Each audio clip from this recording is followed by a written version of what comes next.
भारतात अनेक लोक वाहतूक नियम पाळत नाहीत. याचे तोटे म्हणजे एकतर टाईम वाया जाणे आणि ॲक्सिडेंट होण्याचे प्रमाण सुद्धा वाढणे. परंतु सोशल मीडियावरती एक व्हिडिओ प्रचंड व्हायरल झालेला आहे. या व्हायरल व्हिडिओमध्ये नक्की काय झालेलं आहे पहा. चॅनलवरती नवीन असाल तर MM मराठी न्यूजला जरूर सबस्क्राईब करा.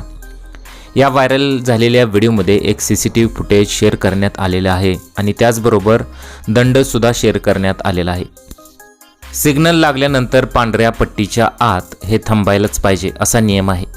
परंतु भारतात असे नियम अनेक लोक पाळत नाहीत. परंतु या व्हायरल व्हिडिओमध्ये तुम्ही पाहू शकता की दुचाकीस्वार हळूच त्या पांढऱ्या पट्टीच्या पुढे जाण्याचा प्रयत्न करतो आणि त्याला इथे दंड लागल्याचा व्हिडिओमध्ये आपल्याला पाहायला मिळतं. बरोबर 235 रुपये दंड असा या दुचाकीस्वारला लागलेला आहे. फक्त तो एक पाऊल पुढे गेला आणि एका पावलाची किंमत त्याला 235 रुपये मोजावी लागली असं कॅप्शन या व्हिडिओला देण्यात आलेलं आहे. सध्या सोशल मीडियावरती हा व्हिडिओ प्रचंड प्रमाणात व्हायरल झालेला आहे. नियम मोडल्यानंतर किती फाईन लागू शकतो असा हा व्हिडिओ चांगलाच व्हायरल झालेला आहे. तुम्हाला याबद्दल काय वाटतं? तुमच्या प्रतिक्रिया आम्हाला कमेंट बॉक्समध्ये जरूर कळवू शकता.